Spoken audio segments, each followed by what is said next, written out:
Cancer का इलाज चल रहा है, घर वाले परेशान हैं, बीमारी का स्ट्रेस है, फाइनेंशियल स्ट्रेस है, ट्रीटमेंट कौन सा लेना है, कौन सा नहीं लेना, पेशेंट ने खाना खाना बंद कर दिया है, पेशेंट में वीकनेस बहुत ज़्यादा है।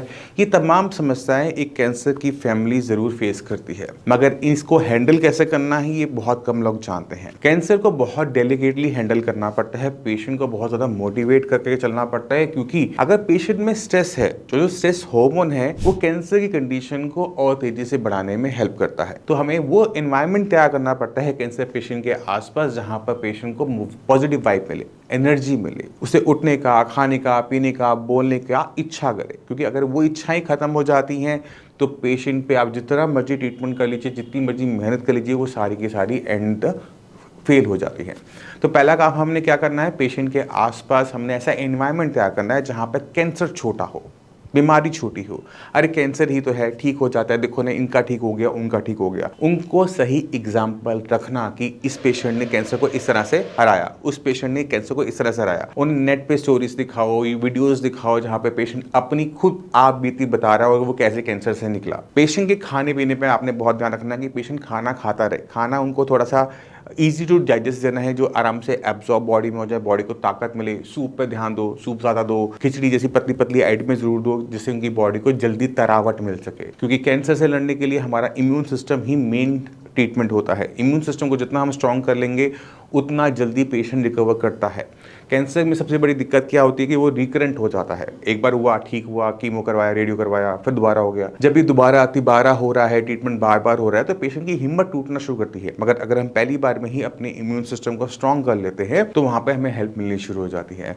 तो पेशेंट की कुछ हॉबी ज़रूर रहती है। जैसे किसी पेशेंट को गाना गाना पसंद है, किसी को सिंगिंग पसंद है, किसी को डांस, किसी को वॉक करना, किसी को कहीं घूमना पसंद है। आप उनको कमरे में बंद मत करो, उनको एक अच्छे वेंटिलेट कमरे में हवा हो, उनका जो हॉबीज़ हैं वो उस कमरे में हो, उस घर में हो, उस जगह में हो, उस मोहल्ले में हो। उनका घूमने का मन है तो उनको घुमाने ले जाओ, मॉल्स में लेके जाओ। क्योंकि जितना उनको डिस्ट्रैक्ट रखोगे बीमारी से, उतना वो हैप्पी फील करेंगे। जितना वो हैप्पी फील करेंगे, बॉडी में हैप्पी हार्मोन्स इकट्ठे होने शुरू होंगे और बॉडी का जो इम्यून सिस्टम है वो रिस्पॉन्ड करना शुरू करेगा।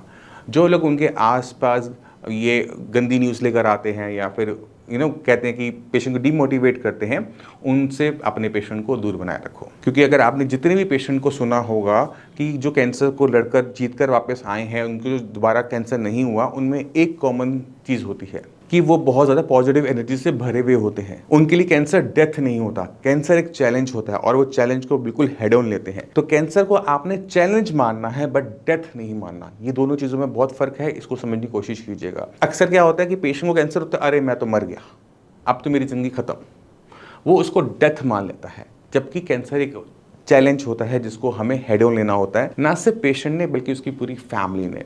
तो पेशेंट की डाइट से लेकर एक्सरसाइज से लेकर उसकी हॉबीज तक, उसके आसपास के एनवायरनमेंट पे हर छोटी छोटी बारीकियों पे काम करना शुरू करोगे तो आपको रिजल्ट देखने को ज़रूर मिलेगा। पेशेंट को अगर हवा पसंद नहीं आ रही है तो चेंज द लोकेशन, घर पसंद नहीं आ रहा है तो चेंज द घर, लोग पसंद नहीं आ रहे तो चेंज द नेबर्स, सब बदल दो।